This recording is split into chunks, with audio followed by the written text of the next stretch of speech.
Hello dear aspirants, welcome back to our channel. ఇక current అఫైర్స్లో ఉన్నటువంటి ఇంకొక ముఖ్యమైనటువంటి అంశము ఇక్కడ ఇండియాస్ బయోఫ్యూయల్ ప్రోగ్రామ్, భారతదేశం యొక్క జీవ ఇంధన కార్యక్రమము.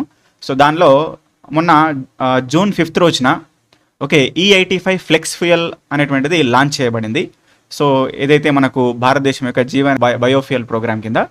సో ఇక్కడ ఉన్నటువంటి అంశం చూస్తే, ఇక్కడ స్టేట్మెంట్ చూస్తే మనం చూడొచ్చు, ఇక్కడ పెట్రోలియము మరియు సహజ వాయువుల మంత్రిత్వ శాఖ ఫ్లెక్స్ ఫ్యూయల్ వాహనాలకు సంబంధించిన అధికారిక ఏక ఇంధన ప్రమాణంగా E85 ఇంధనాన్ని అంటే 80 to 85% of ethanol, 15 to 20% of పెట్రోల్తో కూడినటువంటి అధిక ఇథనాల్ మిశ్రమాన్ని రిటైల్ అవుట్లెట్లలో ప్రారంభించింది. సో ఇక్కడ చూస్తే మినిస్టర్ హర్దీప్ సింగ్ గారు లాంచ్ చేస్తున్నారు ఆ పెట్రోల్ని, E85 బ్లెండెడ్ పెట్రోల్ని. సో భారతదేశం తన E20 మైలురాయిని ముందుగానే చేరుకున్నటువంటి నేపథ్యంలో సో ఈ ఇంధన వ్యూహం అనేటువంటిది కొత్తగా స్టార్ట్ చేయడం అనేది జరిగిందనమాట. ఇంగ్లీష్ మీడియం వాళ్ళు కూడా ఒకసారి చూడొచ్చు. The ministry of petroleum and natural gas launched E85. So it retail outlets establishing its as official monofuel standard for the flex fuel vehicles అనమాట. So as India is hitting E20 milestone ahead of the schedule, so transitioning country's energy strategy from pilot projects to structured national bioeconomy అని చెప్పేసి అన్నారు.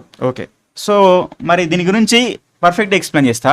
Ethanol blending అనేటువంటిది and జీవ ఇంధనాలను వాడేటటువంటి కార్యక్రమము మనకు చాలా రోజుల నుంచి ఉన్నది ఇండియాలో. దానిలో భాగంగానే ఈ బ్లెండింగ్ ఆఫ్ ఇథనాల్ అనేటువంటి ప్రోగ్రాము. సో దీని గురించి మొత్తం కాంటెక్స్ట్ ఎక్స్ప్లెయిన్ చేస్తా. అంటే E85 కంటే ముందు E20 ఉంది, E10 ఉంది, E1.5 ఉంది.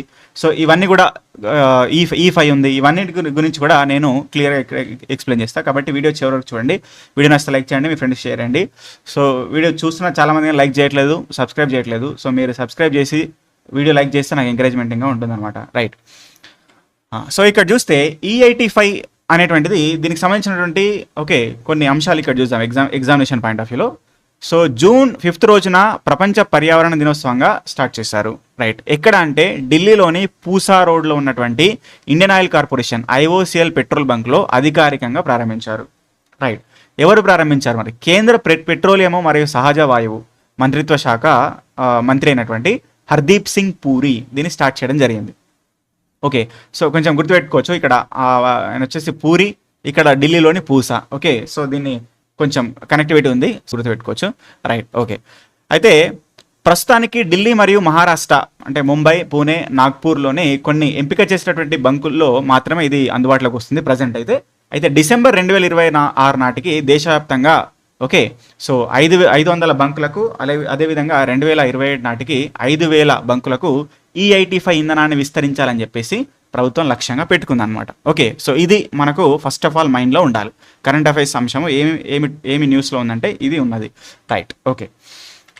సరే, ఇప్పుడు చూద్దాం అసలు E85 అంటే ఏంటిది. E85 అంటే ఇక్కడ సింపుల్గా చెప్తున్నారు, 80 to 85% ఇథనాల్ ఉంటుంది.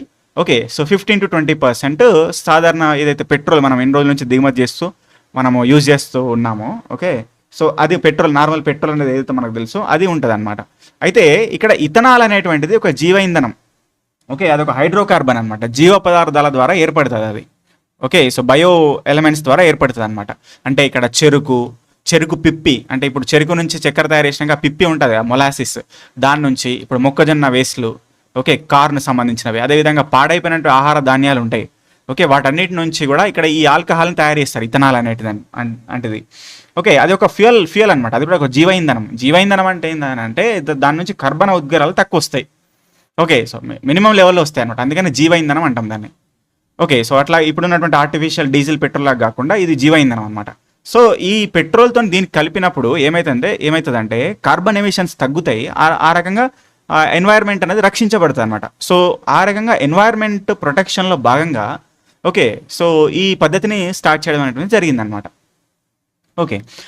అయితే మరి ఆల్రెడీ మనం E20ని వాడుతున్నాం. ఆల్మోస్ట్ ఆల్ ఇండియా మొత్తానికి కూడా E20 సప్లై అవుతుంది ఇప్పుడు. అంటే 15 to 20% 20% ఆఫ్ ఇథనాల్ ఉండి 20% ఆఫ్ ఇథనాల్ ఉండి 80% ఆఫ్ పెట్రోల్ ఉన్నటువంటి పెట్రోల్ మనం వాడేది. ఇప్పుడు మనం పెట్రోల్ బంక్ వెళ్ళి పెట్రోల్ కొట్టించుకుంటే అది E20 అనమాట. అంటే ఆల్మోస్ట్ ఇండియా మొత్తం లాంచ్ అయిపోయింది అది. అందుకనే ఇప్పుడు E85ని స్టార్ట్ చేశారు ఇక్కడ. దాన్ని మనం గమనించాలి. కాబట్టి సో అది అయితే ఇక్కడ వాహనాలకు అనుకూలత కూడా చూడాలి. అంటే ఇక్కడ వెహికల్ ఫ్లెక్సిబిలిటీ కూడా ఇక్కడ మనం చూస్తే E85 ఇంధనాన్ని సాధారణ పెట్రోల్ వాహనాల్లో వాడకూడదు అనమాట. ఓకే, ఇప్పుడు ఈ స్కీమ్ వచ్చింది కదా, E85 స్కీమ్ వచ్చింది కదా. E85 అనేటువంటిది ఇప్పుడు మన పెట్రోల్ బంక్లోకి వస్తుంది. అంటే మనం ఆల్రెడీ E20ని వాడుతున్నాం. ఓకే, ఇక E85 ఇప్పుడు సప్లై అవుతుంది, అది లాంచ్ చేస్తారు కదా ప్రోగ్రామ్ని. కాబట్టి E85 స్టార్ట్ చేసిన తర్వాత ఇప్పుడు దాన్ని యాజ్ టీజ్గా మనం వాడరాదు. అందుకే ఇప్పుడు ఇంత ఫాస్ట్గా సప్లై చేయరు, మనకు మెల్లమెల్లగా సప్లై చేస్తున్నారు. ముంబై, పూణే, నాగ్పూర్, ఓకే, అట్లా సప్లై అవుతుంది. డిసెంబర్ 2020 నాటికి 500 బంకులు, ఆ తర్వాత 5000 బంకులకు సప్లై చేస్తారనమాట. ఓకే, ఇప్పుడు దేశం మొత్తం ఎందుకు సడన్గా సప్లై చేయరు అంటే, ఓకే, అది తయారు కావాలి ఫస్ట్, అదొక ముఖ్యమైన పాయింట్. సరే, తయారు చేసినా కానీ మనం సాధారణ వెహికల్స్, ఇప్పుడు మనం యూజ్ చేస్తున్నటువంటి బైకులు కానీ, ఓకే, స్కూటీలు కానీ, ఆటోలు కానీ, కార్లలో కానీ వాడితే అవి ఖరాబ్ అవుతాయి అనమాట. ఎందుకంటే అధిక ఇంధనాలు, అసలు అధికంగా ఇథనాల్ కలిగి ఉన్నటువంటి ఈ పెట్రోల్, బ్లెండెడ్ పెట్రోల్ అనేది సాధారణమైనటువంటి మన నార్మల్ వెహికల్స్కి వాడితే అందులో ఉన్నటువంటి ఇంజన్ భాగాలు కానీ, ఫ్యూయల్ పంప్ కానీ ఖరాబ్ అవుతుంది. ఓకే, సో అందుకని డైరెక్ట్గా దీన్ని యూజ్ చేసుకోనికి రాదు. దానికోసం సపరేట్గా వాళ్ళు తయారు చేస్తున్నారు. ఇప్పుడు వాటిని ఏమంటామంటే ఫ్లెక్స్ ఫ్యూయల్ వెహికల్స్ అంటాం. ఓకే, ఫ్లెక్స్ ఫ్యూయల్ వెహికల్స్ తయారు చేస్తాం, దానికోసం మ్యానుఫ్యాక్చరింగ్ జరుగుతూ ఉందన్నమాట. అయితే కొన్ని ఆల్రెడీ వచ్చినాయి. ఓకే, అందులో ఏంటంటే Maruti Suzuki WagonR flex fuel car వచ్చింది, స్ప్లెండర్ ఫ్లెక్స్ ఫ్యూయల్ బైక్ కూడా వచ్చిందనమాట. ఓకే, ఇలాంటివి ఇప్పుడు మ్యానుఫ్యాక్చరింగ్ జరుగుతుంది, ఇండియా మొత్తం సప్లై అవుతుంది. సప్లై అయిన తర్వాత మనం వాటిని ఒకవేళ మన దగ్గర ఉంటే అప్పటి వరకు E85 సప్లై చేస్తే మనం దాన్ని వాడుకోవచ్చు అనమాట. ఓకే, యాజ్ ఆఫ్ నో అంటే ఇప్పుడు మరి యాజ్ ఆఫ్ నో E20 వాడుతున్నాం కదా, మరి E20కి అలాంటి ఫ్లెక్స్ ఫ్యూయల్స్ ఏం లేవా అంటే అవసరం లేదు. E20 అనేది అందులో ఇథనాల్ పర్సెంటేజ్ తక్కువ ఉన్నది కాబట్టి నార్మల్ వెహికల్స్కి వాడుకోవచ్చు. కానీ ఇప్పుడు ఏమవుతుందంటే సడన్గా 80 to 85% ఇథనాల్ పెరిగింది. దాన్ని డైరెక్ట్గా వాడితే ఓకే వెహికల్స్ ఖరాబ్ అవుతాయి. ఇప్పుడు ప్రజెంట్ ఉన్నటువంటి కంప్లైంట్ ఏంటంటే, సో ఇప్పుడు E20 వల్ల కూడా ఇంతవరకు కూడా బైక్లు, కార్లు, నార్మల్ వెహికల్స్ కూడా ఖరాబ్ అవుతున్నాయి అనేటువంటి ఓకే అదొకటి ఉన్నదన్నమాట చర్చ. ఇప్పుడు దానివల్ల లైఫ్ తగ్గిపోయింది వెహికల్స్ అని చెప్పేసి ఈ మధ్య మనం ఫేస్బుక్లో కానీ ఇన్స్టాగ్రామ్లో కానీ చూస్తే కొంతమంది ఓకే సో అలాంటి పోస్ట్ చేస్తున్నారు. అంటే గవర్నమెంట్ దీని మీద అసలు E20 అంటే ఇథనాల్ని బ్లెండింగ్ చేయకంటే ముందే అసలు ఈ వెహికల్స్కి దీనివల్ల ఏం ఎఫెక్ట్ ఉంటుందనే దాని గురించి ఆలోచించకుండా డైరెక్ట్గా సప్లై చేశారు, వెహికల్స్ అన్ని పాడు చేసే విధంగా చేశారని చెప్పేసి ఉన్నది. అంటే అలాంటి ఓకే విమర్శ ఉన్నదన్నమాట. బట్ వాట్ ఎవర్ ఎన్వైర్న్మెంట్ని ప్రొటెక్ట్ చేసే దానిలో భాగంగా గవర్నమెంట్ లాంచ్ చేసింది. ఇంకా సాధారణంగా ప్రతి ఓకే స్కీమ్కి కూడా ప్రభుత్వానికి విమర్శలు ఉంటాయి, కొన్ని అందులో తప్పులు ఉంటాయి, కొన్ని ఒప్పులు ఉంటాయి. సో వాట్ ఎవర్ ఓకే, మనకు current affairs point of view ఇక్కడ చూస్తే E85 ఇంధనాన్ని డైరెక్ట్గా వాడనీకి లేదు, ఫ్లెక్స్ ఫ్యూయల్ వెహికల్స్ రావాలి, అప్పటికే వాడుకోవచ్చు. నెక్స్ట్ E20 బ్లెండెడ్ ఇథనాల్ పెట్రోల్నే ప్రజెంట్గా వాడుతున్నాం, మనకు సప్లై చేస్తుంది ఇప్పుడు E20 అనేది గుర్తుపెట్టుకోవాలి. Okay right. సరే, దీనిలో ఇప్పుడు ఇంతవరకు జరిగినటువంటి కాంటెక్స్ మొత్తం చూద్దాం. E10 నుంచి E20 యాక్చువల్గా E5 to E85 okay, E5 నుంచి స్టార్ట్ అయింది, ఇప్పుడు E85కి వచ్చింది. కాబట్టి ఇదంతా కూడా ఎట్లా వచ్చింది, ఏమేమి జరిగింది మొత్తం చూద్దాం ఇక్కడ. అయితే ఇక్కడ E85ని తీసుకురావడానికి ముందే భారతదేశం సాధారణ పెట్రోల్లో 20% ఆఫ్ ఇంధనాన్ని కలపాలని లక్ష్యంగా పెట్టుకుంది ఆల్రెడీ. అయితే అది 2030కి పూర్తి చేయాలనుకున్నారు. ఇప్పుడు 2026లోనే ఉన్నాం, అంటే దాదాపు 4-5 సంవత్సరాల ముందే మనం అది కంప్లీట్ చేసుకున్నాం కాబట్టి ఓకే ఆ రకంగా ఇప్పుడు E85కి వెళ్ళారనమాట. అది ఇక్కడ జరిగింది. అయితే 2014లో కేవలం 1.5% బ్లెండింగ్ మాత్రమే ఉండే. అప్పుడు 5% టార్గెట్ అని పెట్టారు, కానీ ఓన్లీ 1.5% సాధ్యమైంది. ఓకే, ఇప్పుడు 20%కి చేరడం వల్ల ఓకే దానివల్ల మనకు కొన్ని అడ్వాంటేజెస్ వచ్చినాయి. ఏమేమి అడ్వాంటేజెస్ అంటే ఇక్కడ చూడండి. ఓకే, సో 1.84 lakh crores విదేశీ మారక ద్రవ్యం, ఫారెన్ ఎక్స్చేంజ్ మనీ అనేది ఆదా అయింది మనకు. ఓకే, ఎందుకనంటే మనం పెట్రోల్ డీజిల్ వేరే దేశాల నుంచి దిగుమతి చేసుకుంటున్నాం కదా, దానివల్ల మన ఫారెన్ కరెన్సీ అనేది యూజ్ చేయబడుతుంది అనమాట, విదేశీ మారక నిల్వలు. ఓకే, సో దానివల్ల ఏమైతే అంటే అవి ఎక్కువగా యూజ్ చేస్తే ఏంటంటే ధరలు పెరుగుతాయి, ఇన్ఫ్లేషన్ వస్తుంది, ఇదంతా ప్రాబ్లం క్రియేట్ అవుతుంది. ఓకే, అది ఆ ఫారెన్ ఎక్స్చేంజ్ మనీ మన దగ్గర ఎంత ఉంటే ఓకే మన రూపాయి విలువ అంత ఎక్కువ ఉంటుంది అనమాట, అంటే ఇన్ఫ్లేషన్ అంతా తక్కువ ఉంటుంది అనమాట. రైట్, వాటిని ఎప్పుడు మనం ఆదా చేసుకోవాలి. రైట్, సో ఆ రకంగా ఇది దీనివల్ల సాధ్యమవుతుంది అనేది ఒకటి. ఇంకోటి ఏంటంటే ఇక్కడ 302 లక్షల మెట్రిక్ టన్నుల ముడి చమురు క్రూడ్ ఆయిల్ని మనం దిగుమతి చేసుకోవడం తగ్గించినాం, ఎందుకంటే మనమే తయారు చేస్తున్నాం కదా ఫ్యూయల్ని. సో దిగుమతి తగ్గింది అనమాట, ఇది రెండో విషయం. అదేవిధంగా రైతులు కేవలం ఆహార ధాన్యాలనే కాకుండా దేశానికి అవసరమైన ఇంధనాన్ని కూడా పండిస్తున్నారు అనమాట. ఎట్లా, ఇప్పుడు ఈ పర్టికులర్ బ్లెండెడ్ ఇథనాల్లో వాళ్ళు కూడా పాలు పంచుకుంటున్నారు మ్యానుఫ్యాక్చరింగ్. ఎట్లా అంటే మనం చెప్పినాం కదా, ఇథనాల్ ఎట్లా తయారవుతుంది, చెరుకు, మొక్కజొన్న, పాడైపోయిన ఆహార ధాన్యాల నుంచి తయారవుతుంది. మరి పాడైపోయిన ఆహార ధాన్యాలు కానీ, మొక్కజొన్న కానీ, చెరుకు కానీ రైతులేగా పండించేది. సో ఆ రకంగా వీళ్ళు ఇందులో కూడా బాగా పంచుకుంటారనమాట. సో ఆ రకంగా అగ్రికల్చర్ కూడా డెవలప్మెంట్ జరుగుతున్నది, రైతులకి యూజ్ అవుతుంది అనమాట. ఓకే. సో అదనపు ఆదాయము గ్రామీణ ఆర్థిక వ్యవస్థని బలపరుస్తుందని చెప్పేసి చెప్తున్నారు.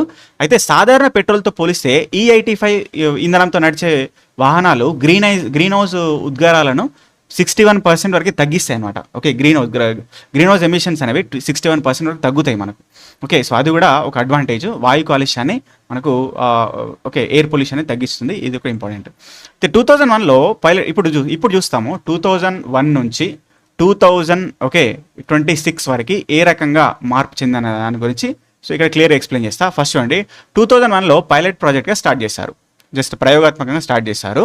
ఓకే. ఎక్కడెక్కడ అంటే ఉత్తరప్రదేశ్లోని బరేలీ, మహారాష్ట్రలో మిరాజ్, కర్ణాటకలోని బెల్గాంలో స్టార్ట్ చేశారనమాట. అయితే 2003లో అఫీషియల్గా లాంచ్ అయింది, అధికారికంగా ప్రారంభమైంది. సో జనవరి 2003లో అధికారికంగా ఇథనాల్ బ్లెండెడ్ ప్రోగ్రామ్ని స్టార్ట్ చేశారనమాట.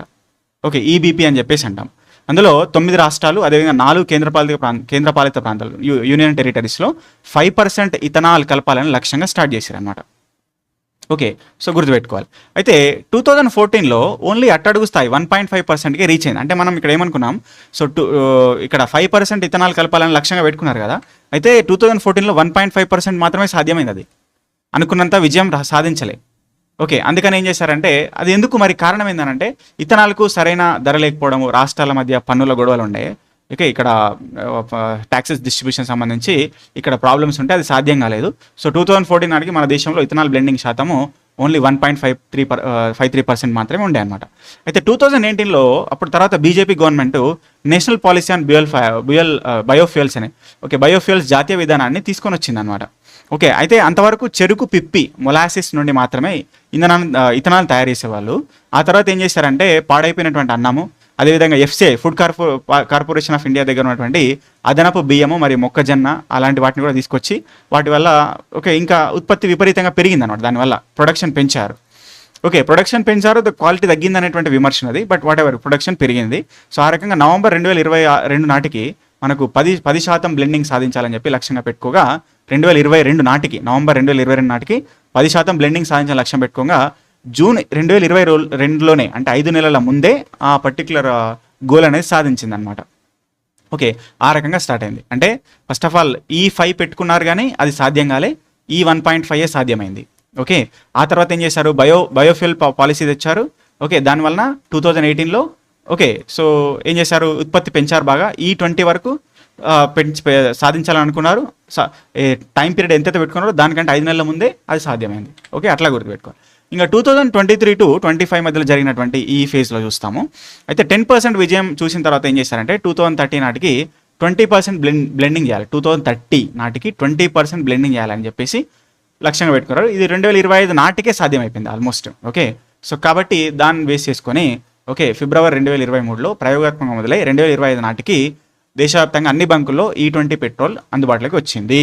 ఓకే. అందుకే చెప్పాము, ఇప్పుడు ప్రజెంట్గా మనము పెట్రోల్ బంక్లో మనం ఉన్నటువంటి పెట్రోలు, మనం పోసుకున్న పెట్రోలు అది 20% బ్లెండింగ్తో ఉన్నది అని గమనించాలన్నమాట.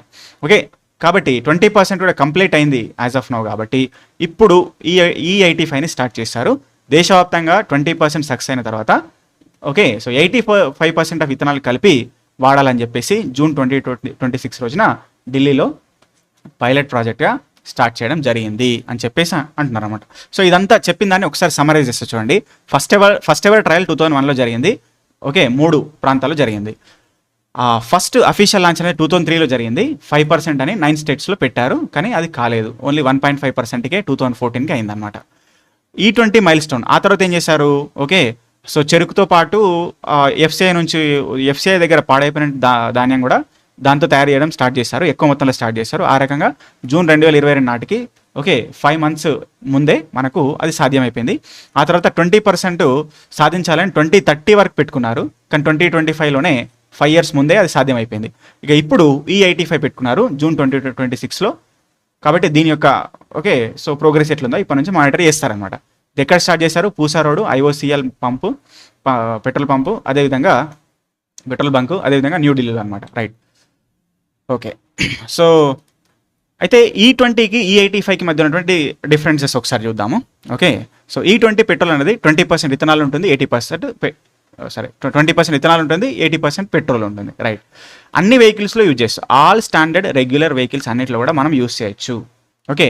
Available at nearly all regular petrol pumps in India. Okay, ఇండియాలో అన్ని పెట్రోల్ బంక్కి సప్లై అయిపోయింది. నెక్స్ట్ E85 పెట్రోల్ చూస్తే 85% ఇథనాల్ ఉంటుంది, 5% పెట్రోల్ ఉంటుంది. ఫ్లెక్స్ ఫ్యూయల్ వెహికల్స్ మాత్రమే వాడాలి. ఓకే, చాలా చాలా ఇంపార్టెంట్ ఇది.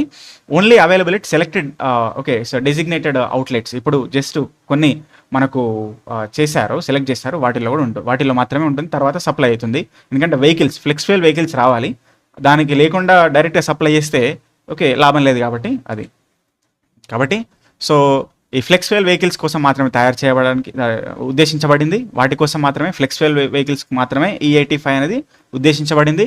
సాధారణ పెట్రోల్ కార్లు అవన్నీ వాడితే ఇంజన్ భాగాలు ఫ్యూయల్ పంపులు అనేది దెబ్బతినేటువంటి అవకాశం ఉంటుంది. అయితే ఫ్లెక్స్ ఫ్యూయల్ వెహికల్స్ కొన్ని ఆల్రెడీ వచ్చాయి. అందులో ఏముందంటే Maruti Suzuki WagonR flex fuel, Hero MotoCorp వచ్చింది. అదేవిధంగా టయోటో వంటి కొన్ని ప్రముఖ సంస్థలు కూడా FFV మోడల్స్ని స్టార్ట్ చేయడం జరిగిందనమాట. ఓకే, సో బ్రెజిల్ చేస్తూ ఉంది. బ్రెజిల్ యొక్క విధానాన్ని అనుసరిస్తూ ఇండియా కూడా ఈ విధానంలో ముందుకెళ్తుంది అనమాట. ఓకే, సో దీనికి సంబంధించి పూర్తి సమాచారాన్ని A to Z మొత్తం ఇచ్చేస్తా. ఓకే, ఎగ్జామినేషన్ పాయింట్ ఆఫ్ లో ఎక్కడ ఏ బిట్ కూడా మిస్ అవ్వకుండా. అంటే దీనిలో ఇంకా కొన్ని ఉన్నాయండి. ఇప్పుడు G20 మీటింగ్లో దీనికి సంబంధించిన కొంత డిస్కషన్ వచ్చింది. ఓకే, మధ్యలో కొన్ని ఉన్నాయి, అవి ఎగ్జామ్లో ఎక్కువ అడుగుతలేరు కాబట్టి దాని గురించి తీసుకోలేదు. వాట్ ఎవర్ మళ్ళీ ఏమన్నా ఉంటే నేను యూట్యూబ్ షార్ట్స్ రూపంలో పెట్టి మీకు అందిస్తూ ఉంటాను. ఓకే, కాబట్టి వీడియో నచ్చితే లైక్ చేయండి, మీ ఫ్రెండ్స్ షేర్ చేయండి, ఛానల్ సబ్స్క్రైబ్ చేసుకోండి. మీ సపోర్ట్ ఉంటే ఇంకొన్ని ఎక్కువ వీడియోస్ చేయడానికి నాకు మోటివేషన్ ఉంటుంది. సో థ్యాంక్ యూ, జై హింద్.